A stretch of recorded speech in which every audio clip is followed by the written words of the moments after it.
অনুপ্রবেশের অভিযোগে ৩ বাংলাদেশি নাগরিককে গ্রেপ্তারের পর সোমবার তোলা হলো রায়গঞ্জ জেলা আদালতে।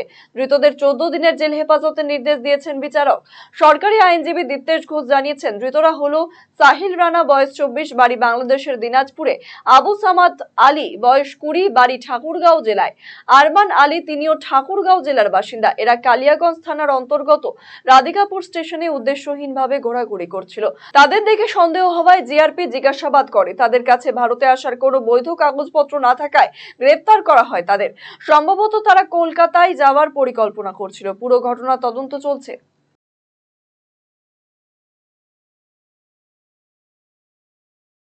এদেরকে রাধিকাপুর রেলওয়ে স্টেশনে এরা মানে ঘুরে বেড়াচ্ছিল সাসপিসিয়াসলি, যার জন্য রাধিকাপুর রেলওয়ে স্টেশনে এদেরকে তারা জিআরপিএফ অ্যাপ্রিহেন্ড করেছে এবং ডালখোলা জিআরপির একটা কেস হয়েছে এদের বিরুদ্ধে। এরা সকলেই হচ্ছে বাংলাদেশি নাগরিক, এই জন্য 14 ধারায় এদের উপরে কেস হয়েছে।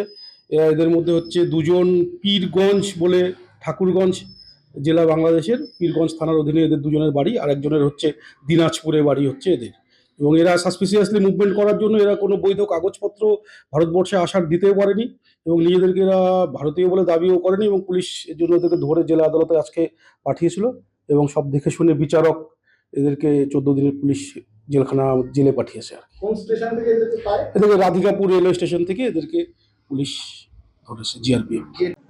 রায়গঞ্জবাসীদের জন্য সুখবর, যারা দীর্ঘদিন ধরে পেটের সমস্যায় ভুগছেন তাদের জন্য রায়গঞ্জ দিশারিতে আসছেন ব্যাঙ্গালোরের প্রখ্যাত গ্যাস্ট্রোএন্টারোলজিস্ট ডাক্তার ইরশাদ আলী, এইচএমডি, ডিএনবি। এখন থেকে প্রতি মাসে নির্দিষ্ট দিনে ডাক্তারবাবুকে দেখাতে আজই যোগাযোগ করুন দিশারি হেলথ কেয়ার, উকিলপাড়া, রায়গঞ্জ শাখায়। যোগাযোগ করুন 7477785509 এই নম্বরে এবং 7477785512 এই নম্বরে।